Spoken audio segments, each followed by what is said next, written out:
Good afternoon, everybody, and welcome. For those of you who I've not met, my name is Larry Alford. I'm the University Chief Librarian at the University of Toronto. Before we start, I sit in my office on the campus, the St. George campus in Toronto of the University of Toronto. And I want to acknowledge that this land on which the University of Toronto operates and in which I am currently sitting for thousands of years has been the traditional land of the Huron-Wendat, the Seneca, and the Mississaugas of the Credit. Today, this meeting place is still the home to many, many Indigenous people from across Turtle Island, and we are deeply grateful to have the opportunity to work and, in my case, live on this land. Wherever you are, I hope that you will think about the Indigenous peoples who have lived and worked on the land for thousands and thousands of years where you sit as well.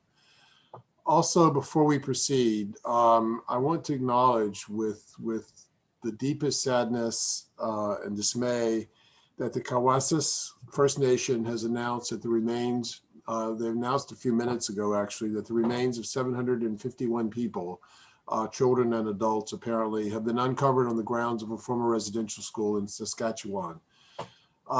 As I said, was announced in the last few minutes, we haven't really had time to digest this sickening and tragic news. But before we start today, I would like to just take a moment of silence in memory of these people and this terrible, terrible tragedy.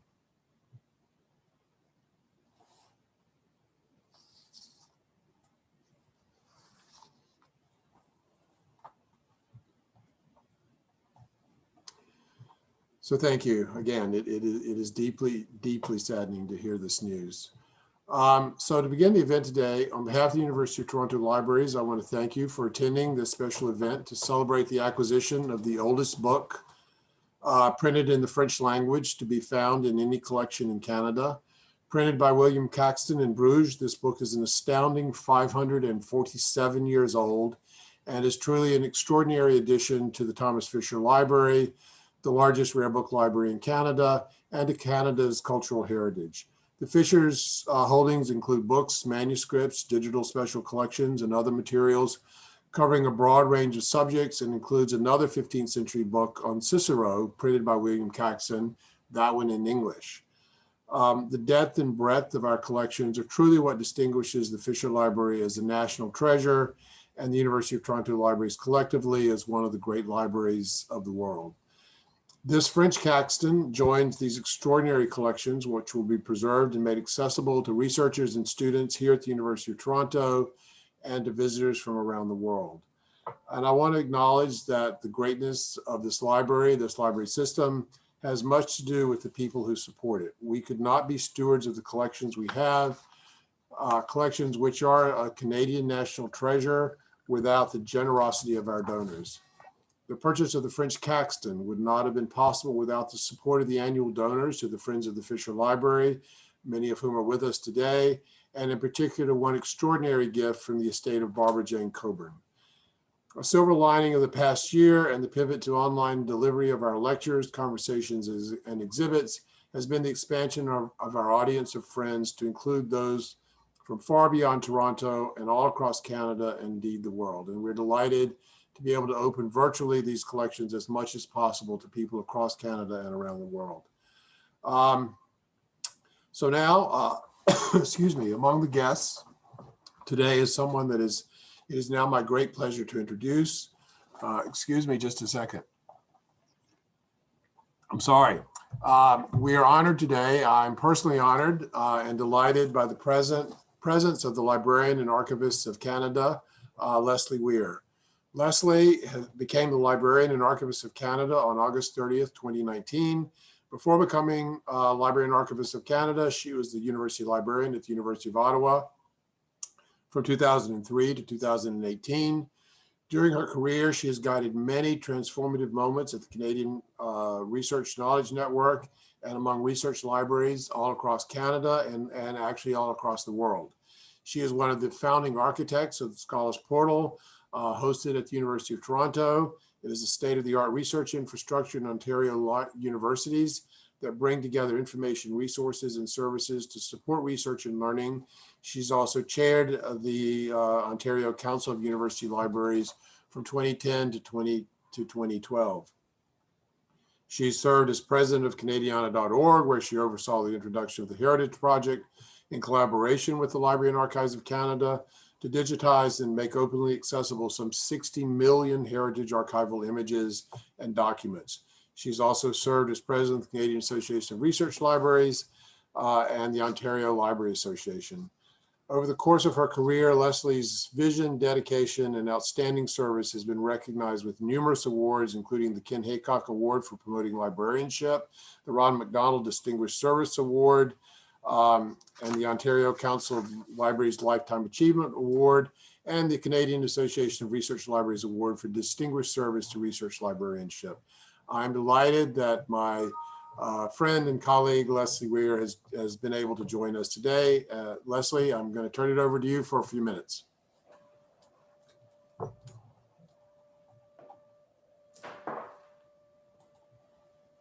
Thank you for that introduction, Larry. I'd like to begin by,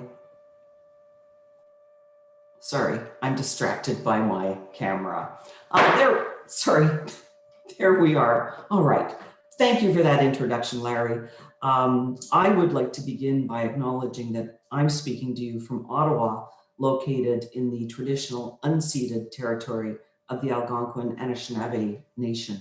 And they are the caretakers of this land in the past, in the present, and they will be in the future. I am really delighted to be here today with you on this incredible celebratory day for the Thomas Fisher Rare Book Library at the University of Toronto, and for its staff, librarians, and so many of the library's friends who've joined us from all across Canada, and as you mentioned, Larry, even beyond. It's not every day that a library acquires such a gem. The Recueil des histoires de toi, one of the earliest books to be printed by William Caxton over half a millennium ago. And yet it was only 3 years ago that the Fisher Library acquired its English sister, the Caxton Cicero, published in 1481. These English and French sisters are now united in their home at the Fisher, and it seems so poetic that such a reunion should take place in an officially bilingual country like Canada. These two linguistic traditions have shaped so much of who we are as individuals and as a nation, and this occasion should be recognized as an important moment for bilingual research in Canada. It's also a subtle reminder that human experience is far too vast and complex to be contained by one language alone. This is one of the reasons why libraries and archives continue to strive to be ever more inclusive of the many traditions, perspectives, and viewpoints that have come to shape the rich tapestry of our beautifully diverse and multicultural society. For the Thomas Fisher Library, this acquisition symbolically reminds us that the Fisher is not only a University of Toronto institution, but a Canadian institution and a national treasure. By leveraging existing and emerging technology in innovative ways, librarians and staff have been working to share the Fisher treasures with all of us wherever we are. Libraries and Archives Canada deeply values our partnership with the University of Toronto and other Canadian universities, and we're committed to collaborate around collections of national importance. As we rebuild our lives and communities post-pandemic, our partnership is critical, as communities such as ours provide safe places of belonging that foster critical personal connection, offer credible and trusted information, and celebrate the diverse stories that speak to the beauty and richness of the human experience. This is a mission worthy of support, and I am so pleased to be here with you today. To my dear colleagues at the University of Toronto Libraries, toutes mes félicitations et merci à tous et à toutes pour votre présence aujourd'hui.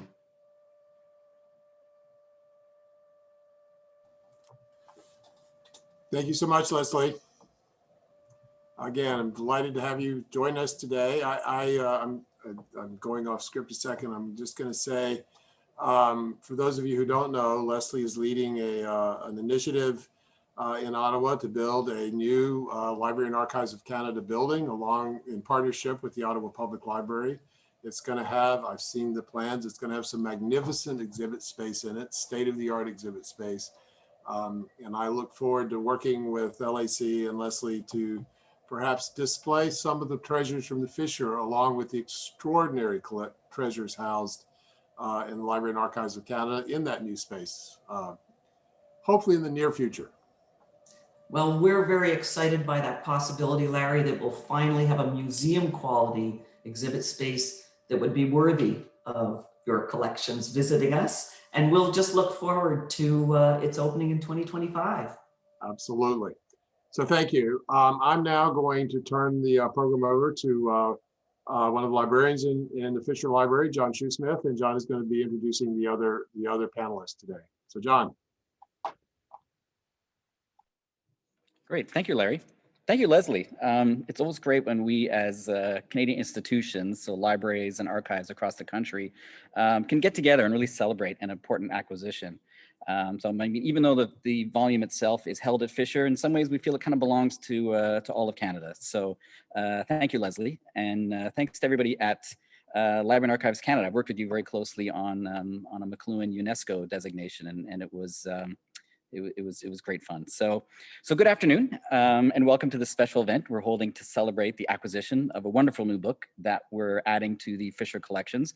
We've actually sort of already added it to the collections. It's been in the building for a while. It actually arrived pre-pandemic, and it's even been cataloged. So it's actually already in the online public access catalog system.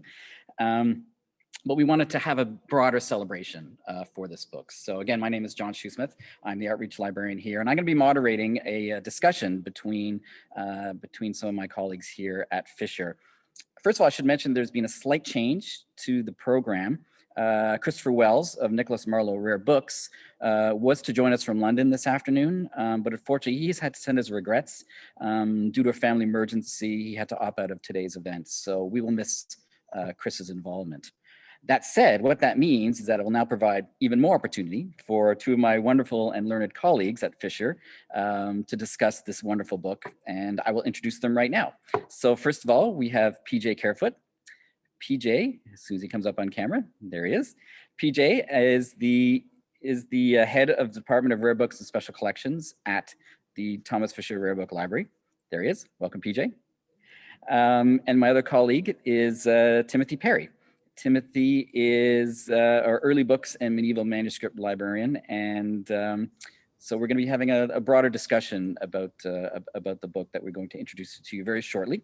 As you can see, PJ is remote. He's not at the library. Tim and I are at the library. If you're concerned about social distancing, Tim is in the East reading room on the other side. I'm in the main reading room, so we're at a proper social distance here at the library, but it's great to be back at the library. I've spent so little time here over the year. That's kind of nice to come back and reconnect.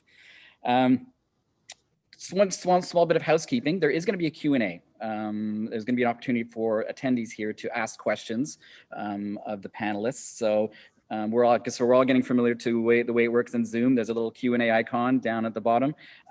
Hit that and type your question in there, and we'll moderate those questions at the end of the sort of more formal session. So in about 20-25 minutes or so. And you don't have to wait till the very end. You can type those questions in at any time as we're speaking. And we'll get to them, as I said, at the end of the more formal part. One last thing, next to the Q&A, there's a live transcript icon. If you want a transcript, a live transcript of the proceedings as we go along, just hit that button.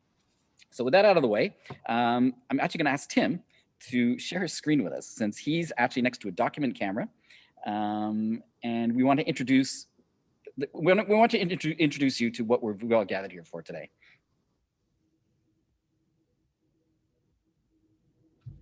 There we go. Okay, so can you see that? Yep, We should be showing you the book. So PJ, I want to start with you. Maybe you can tell us what we're looking at. Why don't you introduce this book to us?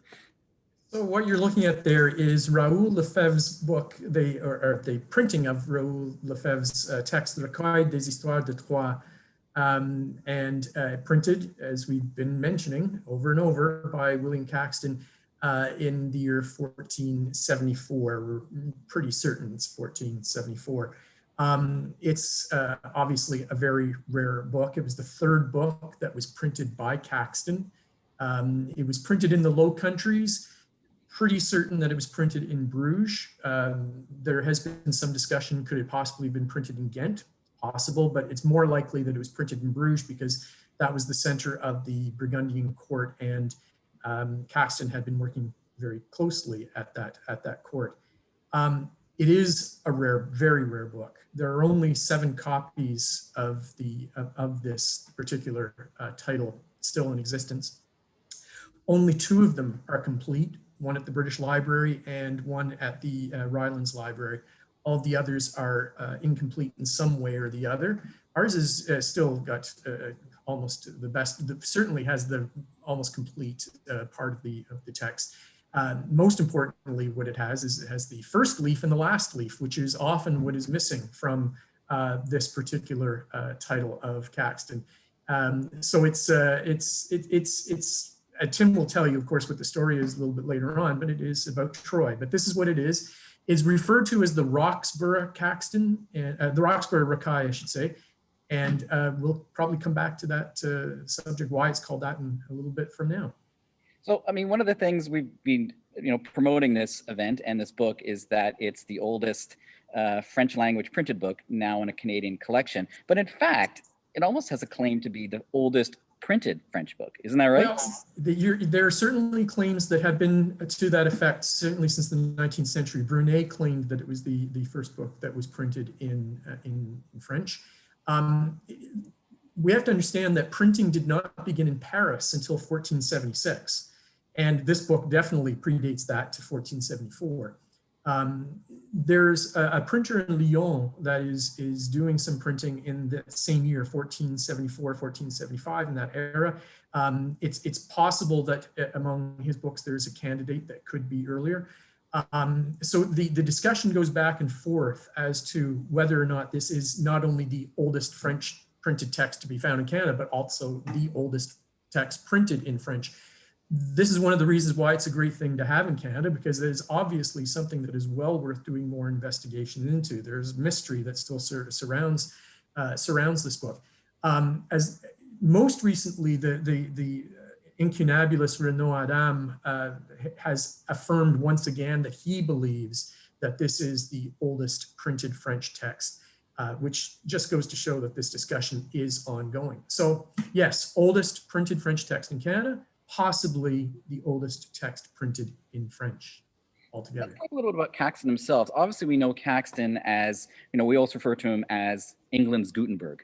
Right. Yet obviously he wasn't in London at the time when this book was being printed. So maybe kind of fill us in a little bit on Caxton himself, and also how this book pairs so nicely with our Cicero. Indeed. Yes, so Caxton was a merchant. He did his trade on the continent, and we're not sure exactly what happened. He was living in the area of Bruges, as I say, associated with the Burgundian court. Something happened in about 1470. We're not sure if it was a political thing or whatever, but he left. And he ends up at one point in Cologne in the years after 1470. And it's while he's there that he, for the very first time, sees the printing press. And he becomes infatuated with this technology. And he brings the printing press back to Bruges. We think about the year 1473. And so he sets up the first press then in the Low Countries at that time. And so it's not surprising how that his first few titles that he prints, his first, of course, is the English version of this title, the Recueil of the Histories of Troy. He does a second book on chess, and then he does his third book, which is this one, which is the original French of Raoul Lefebvre of that, the story of the histories of Troy. But the type that he establishes, you can see here, which is his very first type 1 as it's referred to. This is what he prints those first books in. And but if Tim can show maybe the slide, I don't know if he can go over to that easily enough. we can compare in the very first slide here, you can see this is a page from Fisher's English Caxton, the Cicero of 1481 on the right-hand side, which is printed in Caxton's type 2 asterisk. And on the left-hand side, you see the type 1. So this type 1 is the one that he does his first few books in. 7 of those books that he prints in this type, of those 7, 4 are printed in French, which is kind of surprising to people when they realize that, we think of him as a great English printer. But of course, the integration or the movement back and forth between the English and the French at this period in the 15th century is still something that is quite common. But by the time he moves to England, which is where he prints the 1481 Caxton, you can see his type has changed fairly significantly. It's interesting that he's chosen this particular text. He did the first English translation and he's done the French version. So maybe, Tim, we could talk about the actual text itself, the content of the book. I mean, it seems sometimes we get, the materiality of these books gets overshadowed by the stories that are the content of the book themselves. And maybe you could bring us through some of it, what the book is about. Yeah, so as PJ's been saying, this is obviously a very interesting book in terms of the history of English printing. It was printed by Caxton, the history of French printing, because it's such an early printed French text. And we'll talk a little bit more, I'm sure, about the provenance. It's got a marvelous provenance. So all of these things, yeah, it's easy to sort of, it's easy for the text to sort of get lost a little bit. And all of those other great features of the book. Yeah, but I think it is very important to remember this is itself, the text itself that's preserved in this incunable is a very important and very interesting text. So as PJ mentioned, it's a retelling of the mythical history of Troy. It's written by Loryl Lefebvre, who we really don't know very much about. He seems to have been a chaplain in the service of Philip the Good, who was the Duke of Burgundy for much of the 15th century. Beyond that, we don't really know that much about him. But he did write these 2 important works. One was a little bit earlier than this one, about 1460. It was the story of Jason, so again, Greek myth. And then this one, 1464, the story of Troy. And there are very definite reasons why he decides to tell the story. It's not just sort of, it's not just a random choice of topic. So yeah, there are a lot of connections with the politics of the Burgundian court at the time. In what regard then? I mean, it points to, is there a specific reason why he would have chosen this particular text? Yeah, so Philip the Good, who's the Duke of Burgundy, he belongs to the House of Valois, but he's the junior branch of the House of Valois. The senior branch of the House of Valois, that's the kings of France. And Burgundy is a very powerful state at this time, with pretensions to being an independent state, fully independent state. The big obstacle to that is France, because you've got the senior branch of the same house ruling France, and there's plenty of conflict between the two. The Burgundians in the 100 Years' War are often fighting with the English against the French and so on. There's this very long-standing tradition in French history, French historiography, right through the medieval period, that the French people, the rulers of the French, there are various versions, are descended in some way from the Trojans. So there's this link that's been created that the ultimate origins of France are in Troy. The Duke of Burgundy, on the other hand, is making claims, Philip the Good in particular, is making claims that he's in fact descended, he shares some of that descent obviously because he's the same house, but he's also descended, he's claiming, from Hercules, the great Greek myth, the great Greek hero. So in this history of Troy that Lefebvre produces, obviously the part of the story we're probably most familiar with is the fall of Troy and the Trojan War, the ultimate destruction. Troy's a city that gets destroyed a lot of times though, and one of the destructions of Troy is at the hands of Hercules. So if you're writing a retelling of Trojan history that devotes a lot of space, and this does devote a lot of space, to the defeat of the Trojans by Hercules. That is the defeat of the ancestors of the French by the ancestor of the Burgundians. That's going to go down very well in the Burgundian court, because you're playing into this whole narrative of Burgundy as this developing power, this emerging power that's really flexing its muscles. So Philip the Good is going to appreciate that. Okay, maybe just flip to the book. There's an interesting thing about this book. There's some blank pages that I want to throw it back to PJ to talk a little bit about Provenance. Because first of all, this book seems to have had a lot of owners. Isn't that right, PJ? It has. We are, in fact, the 10th owner of this book since 1794. And it's a very well preserved Provenance record. But one of the most interesting things about this book, it's rare that we're going to show you a blank page and say, isn't that interesting? But in this case, it is interesting. The owner in 1794 was the Duke of Roxburgh. And the Duke of Roxburgh, very, very interesting character, and obviously a very good friend of King George III. Just to give us an idea of how it kind of relates to these blank pages, the Duke of Roxburgh had been engaged to a woman who is named Christiane, who is part of the Mecklenburg-Strelitz family, the family that eventually marries into the royal family. He was engaged to this woman, Christiane. All of a sudden, George III comes along, and he gets engaged to Christiane's younger sister, Charlotte. Well, now all of a sudden, it's very bad form for a younger sister to be marrying someone who's, or the older sister, I should say, be marrying someone above her station, or below her station, I should say, when the sister is marrying the king. And so what does the Duke of Roxburgh do? He says, fine, he breaks off the engagement. This is then, it sets a pattern. He never marries again. In fact, his fiancée never marries again. That's the first thing he gives up for George III. The next thing it seems he gives up for George III is the middle sections of this book, Quire C, Signature C. King George III he had a copy of this particular book, the Caxton, but he was missing those pages. So he lets the Duke of Roxburgh, who has a copy, know that. And so what does our good Duke do? He decides to cut out the signature C in his book, and he gives it to King George III.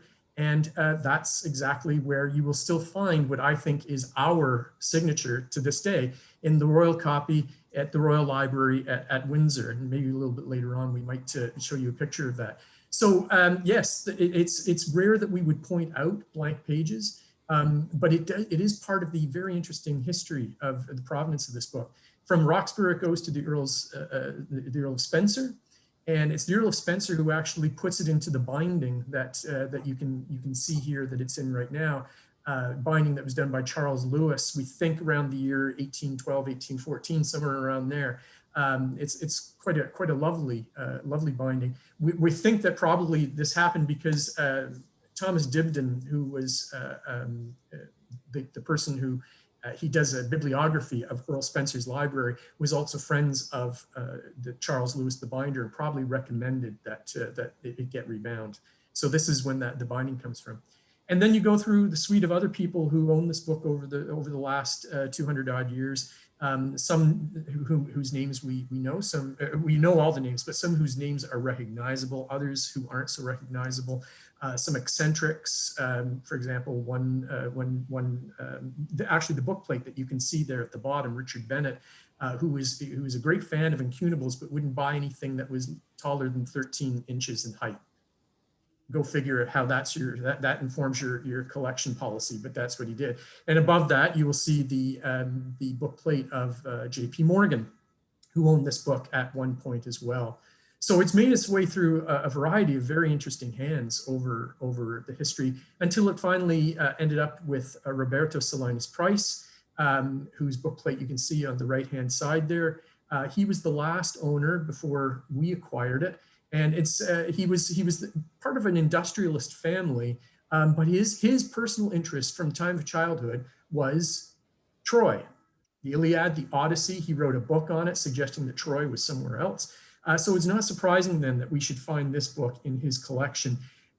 As an aside, the other Caxton that the Fisher has, the 1481 Cicero, also comes from the library of Ribeiro Salinas Price. So that gives you just sort of an overview of the very rich provenance of this book before it came to us.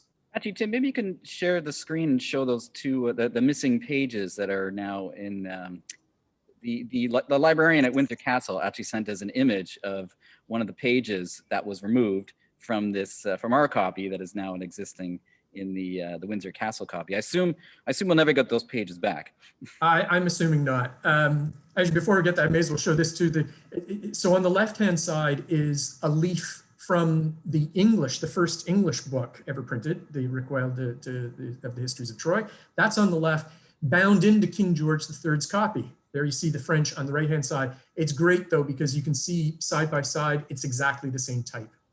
But if we go to the final slide there, where you can see here you do have King George's bound copy. And on the right-hand side is leaf C1, which we are pretty certain is the one that, one of the ones that was taken from Fisher. And I just noticed, Tim, looking in the middle there, I can see the first word of the second paragraph. It appears to be Hercules.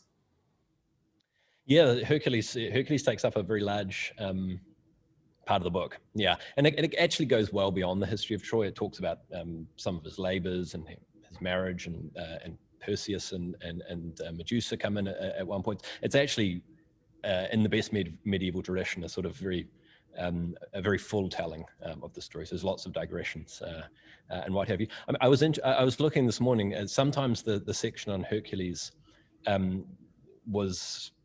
There are manuscripts in which that part of the whole work, the Recueil, is taken out and sort of published, as it were, but in manuscript form separately.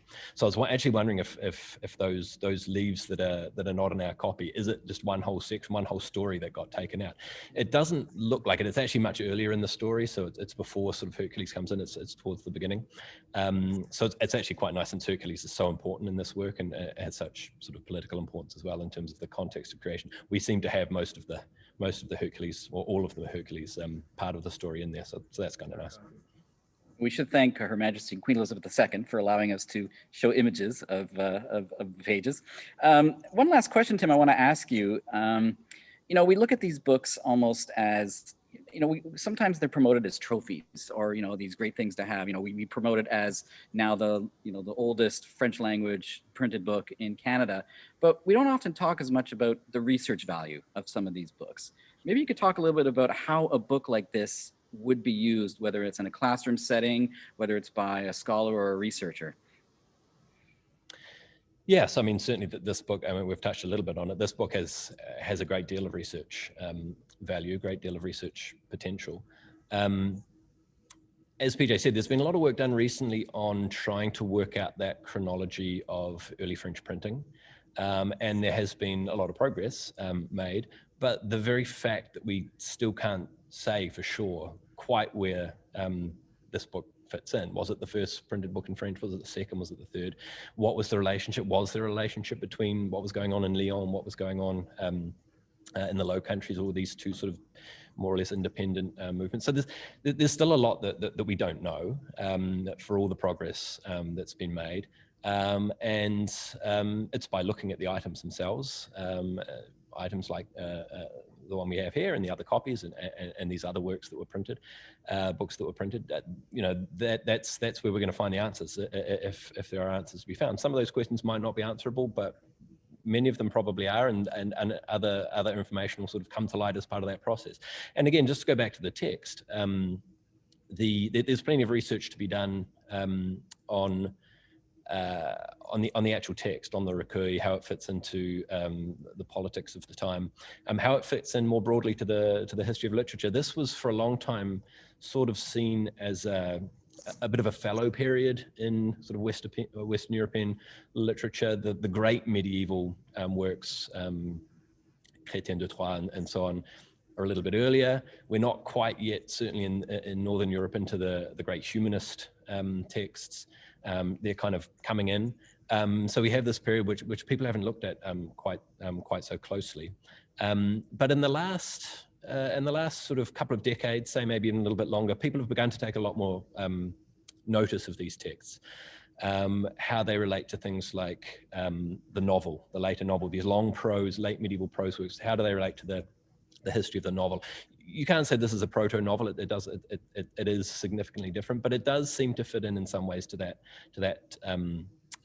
tradition. These were very popular texts. This is the version of the story of Troy that gets into print before Homer gets into print. We associate Troy usually with Homer, the story of Troy, and certainly in terms of literature. But in fact, this medieval tradition is much more popular at this period, and it's the one that's getting into print first.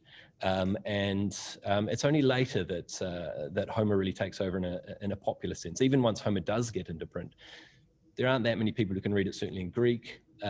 So the popular versions of this story are things like this Recueil and various other medieval sort of retellings of the Troy story. So there is all sorts of research potential for this book.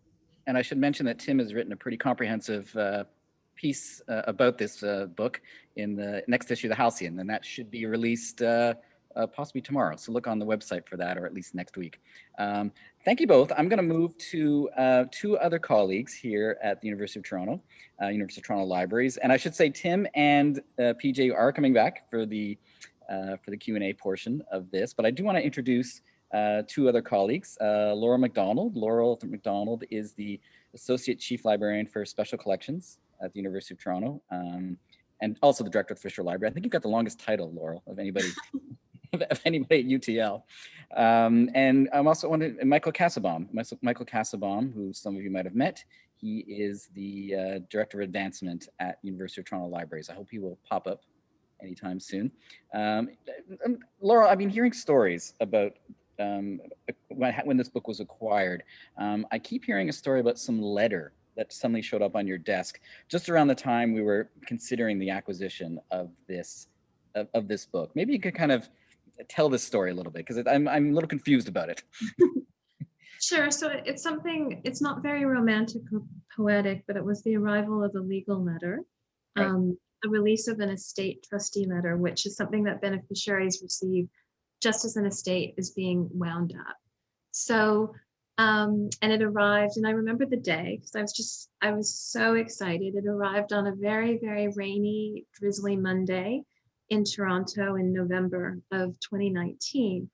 And so at that point, we were very much interested in acquiring the Caxton for the reasons that PJ and Tim had outlined. And we also very much knew that the family from whom we had bought the English Caxton very much wanted the French Caxton to be with its sister and to come to the University of Toronto Libraries, where we'd be open to the public and to the scholarly community. So I think in the fall or in October, and you were part of this group where PJ pulled together the rare book librarians to discuss the possible acquisition of this remarkable book. And at that time, you had discussed pulling together all of the remaining acquisition funds that were available to us, as well as the endowment funds donated by our wonderful friends at the Fisher. And at that point, we realized actually that we didn't have enough funds to acquire the book. And we knew too that the family actually wanted to move on then and to look for other potential institutions or buyers of the book. So by early November, we had all, I think, pretty much resigned ourselves to the fact that we would not be getting the French Caxton, and that this would be the book that got away. But on that day in November, that Monday day, a legal letter, a letter representing the estate of Barbara Jane Coburn arrived on my desk.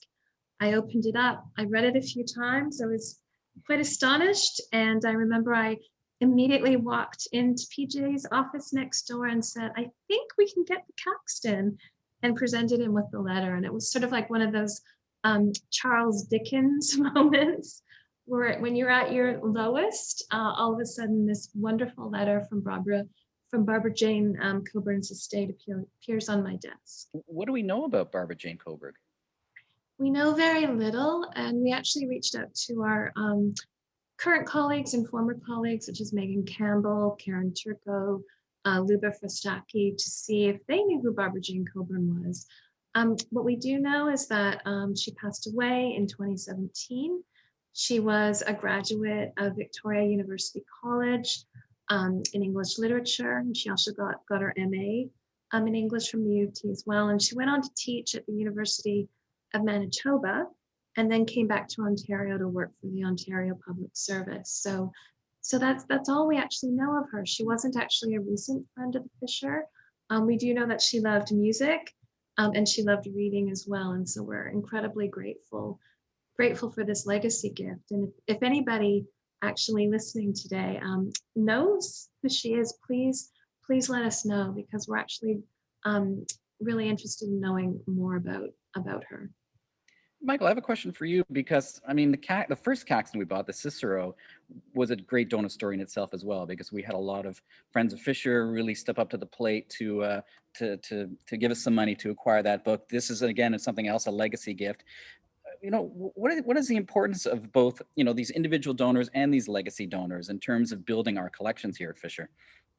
Yeah, thanks, John. I mean, first of all, we just have an incredible donor community at the Fisher and across the University of Toronto libraries. And our donor community has really just been front and center, essential to our community ever since 1890, when our library was destroyed by the Great Fire on Valentine's Day. I mean, our libraries have been rebuilt, and they've been rebuilt only because of and thanks to this robust donor community that we have. They give in a variety of ways, of course, at different levels, but in different ways. And this kind of way that the estate of Barbara Jane Coburn benefited us was through an estate gift. It was a gift in the will that was created in the will. And that, we found, has just really a lot of tremendous benefits. I mean, philanthropically speaking, it's really something that allows most of us to give more when we've passed than in our lifetimes. I mean, I know for one that I will be able to give much more after I'm gone than I'm able to give in life. But what it also does is it really allows those things that were the passions and the values and the priorities of a person to really live on beyond them, and to kind of reverberate and echo down through the years, through the way in which they have made a plan for their gift to have some sort of impact. So Barbara Jane Coburn, for example, her legacy is now intertwined with the legacy of this 550-year-old Caxton, which is pretty incredible. And just the idea of thinking, you know, how can I leave a legacy that's going to make an impact beyond my lifetime? And I do think of the libraries as such an amazing place to steward that kind of legacy, because we are, after all, a memory institution, and we are, after all, surrounded, John, by people like you and Tim and PJ and Loryl and Larry and Leslie, people who reverence the past and who believe that it brings a lot of meaning to the present and helps us to inform where we're going. So I think it's a beautiful thing, and from an institutional perspective, right? It's something that's very helpful, because my goodness, you know, of all times in which we've experienced uncertainty and disruption, obviously it's been the past 18 months, the past 24 months. These kinds of gifts help us get us through to continue our mission of collection development, of research, of teaching, of learning, and of making these amazing collections as accessible as possible. So anyway, I'm going on. I could keep on going, John, but you know, we're just so grateful for this community. That's a soft sell for people to get in touch with you to find out how, you know, they can leave a legacy gift, I guess. Yes, absolutely. And our colleague Kia Brand, she's just posted in the chat a link to the university's webpage if you'd like to know more about the practicalities of how you might also leave a legacy with the university. Great, thank you. I want to bring back Tim and PJ, actually, because there already is at least one question in the Q&A portion. And actually, this is a question I was thinking myself, and because I don't know the answer to this. So before acquiring this wonderful book, what was the earliest book printed in French in the Fisher's collections? Maybe Tim can answer that, or I don't know if PJ or Tim. I know Tim has a couple of books next to him, I think, that maybe. Yeah, Tim's probably there. I don't know. Tim, you probably don't, do you? Yeah, I can't tell you the precise date, but it was another incunable, and it was a calendrier. So it was a calendar, sort of 1499. almanac. So yeah, 1499. 1499. So Yeah, that's right. so it goes through the seasons, and it has woodcuts, sort of depicting each month, and sort of tells you what you're meant to be doing in that month, and a little poem at the bottom in French, sort of about each month, each season. So I believe that was the earliest book printed in French that we had before this one. Yeah. Okay, so we have another question. It would be interesting to compare the page layout between Recueil des histoires de Troyes and Caxton's Cicero text. Is there any sense that Caxton preferred a specific Renaissance era proportion or canon over another? It's an excellent question. I think it's one that we're going to have to deal with when we can finally all get back into the library and do this, because effectively we just got this book and then we all disappeared. I think that's an excellent question to see how the mise en page is compared between the two. And again, is one more example of what Tim was saying of the wonderful research potential that there is in this, and see what difference there was between how he saw his mise en page in Burgundy and how he saw it in Westminster. I think that's a brilliant idea, but we'll have to get back in the building to do it. One question I think I sort of asked him the other day, but he probably couldn't answer was, do we get a sense of why he would have printed this book first in English prior to doing a French publication? It's a very good question. I was just going to say, I mean, the other thing to do with that previous question, of course, you'd also want to look at manuscript versions to see how the printing compares to manuscript versions. That would be another interesting sort of, because there's a lot of continuity as well as change when printing comes in. In terms of why he does the English first, I don't know if anyone has a really sort of specific answer to that. I'm not sure he actually sort of tells us. Obviously, he is, even though he's working in the Low Countries, he's working in a French-speaking context, the Burgundian court, and so on. Obviously, he himself is English. He eventually does obviously go back to England and start printing there. He may be thinking, well, I mean, no one else is doing this. I can kind of corner the market if I get in early and start printing these texts in English. And they are very, like I said, they are very popular. This is the popular version of the Troy myth. So it is sort of, it is telling that they first get printed in English and in French, and then in Latin, and then only in 1488 actually in Greek. So if you want a big market for the Troy story, this is probably the way to do it in the vernacular. The scholarly market for Greek versions of like Homer, for example, is going to be much smaller. But quite why he did the English and then the French, not the French and the English, I'm not sure we know exactly. As PJ, you have something to add. I think it perhaps might have something to do with Margaret of York, who is part of the Burgundian court at this point. And she has a lot of an English court that's around her, and so I suspect that that's probably part of the reason why he does this. Right. That's just a guess, but I think that may be part of it.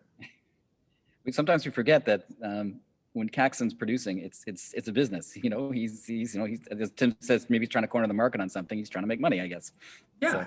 Yes, he should. So there's another question. At the time of the printing of this lovely Caxton, were there parallel manuscripts of the Recueil also being created by scribes? Maybe Tim might know that. Yeah, so this is a work that's printed, composed in 1464. So, you know, a decade or so before it's printed. It's first going to be disseminated in manuscript form. And we know that it's pretty popular. Not that many works printed in this Burgundian context sort of break out of the Burgundian context and become more widely popular. This is one of them. We know it's pretty popular because there are 25 manuscripts that survive, late medieval manuscripts that survive. I don't know when the earliest is, but I suspect that would predate the printing. And this isn't the only incunable edition. It goes through 4 more incunable editions, so 5 total. So yeah, this is a popular text. It gets into print fairly early, 10 years or so later, but there are lots of manuscript versions in circulation, and then obviously once printing comes, once it's printed, there's lots more printed versions in circulation. So yeah, it's both. It's both.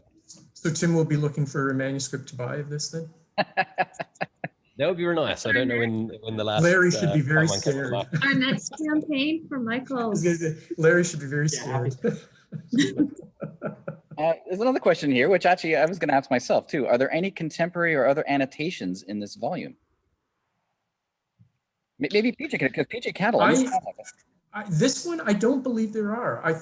You know, again, because we haven't had that much of a chance to explore it. I don't know if Tim's had more of a chance to look at it when he's been in.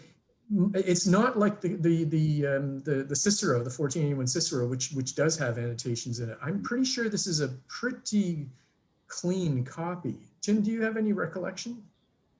No, I mean, I have looked through it a little bit, and yeah, no, I can't see anything. I can't see anything. Yeah, I think it's pretty clean. Which is kind of funny.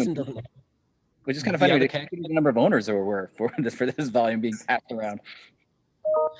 Yeah, the bookseller's description describes it as being lightly washed, which was not at all uncommon for books. That probably happened when it went into this binding.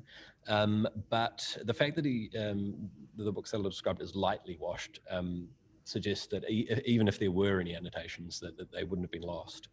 Sometimes they really tried to get rid of any sort of trace. But no, the impression I have is that this copy, for whatever reason, never really had a great deal of, or really any significant annotations. And with the rebinding at the beginning of the 19th century, if there had been any, say, on the front paste down or something like that, it would have been lost. So, yeah. Another interesting question, but I'm not sure, since we haven't had much of a chance to look at the book. Are there any innovations in the technique of printing, generally or in terms of Caxton's work, evidence in this volume? That, I think, is going to require one of our experts to come in. Maybe Randy McLeod would be happy to come in and examine this and to the nth detail. It really is going to need us to be physically on site to do more with this, I'm afraid. But again, I think that the research potential is terrific. Can you talk generally, though, about some of Caxton's innovations when it comes to printing?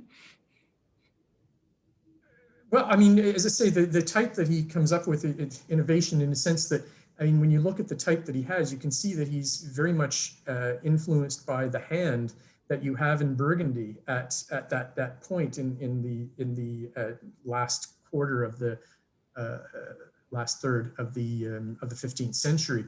And that's something, one of the reasons why we like getting these very early incunables if we can, because we're in a transition period, whether it's in Italy or Burgundy or France or England, and seeing how the evolution of type in terms of type itself is imitating the hands that you will find in the different countries. So to me, that's one of the most interesting things about the technology that's being evolved. As Tim referred to earlier, there's this idea that we are making a technological revolution in one sense, but in another sense, we're not. The medieval book continues going and imitates the styles that we will find in the countries where these presses emerge. I find the most interesting technological aspect. But in terms of the way the press and that evolves under Caxton, that I wouldn't be able to speak to that myself.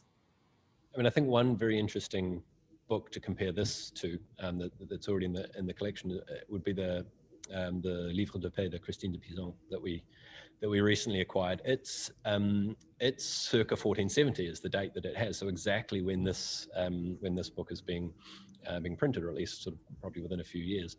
And it's also produced for a member of the Burgundian court. It's produced in what's now northern France, but was part of the Burgundian sort of territory at that time. And if you compare the script, if you compare the hand in that manuscript, it's very, very similar to the Caxton. So it really does show that connection between the manuscript tradition and the printing tradition. By the way, for those that just a technical question, PJ, you might want to define what an incunable is.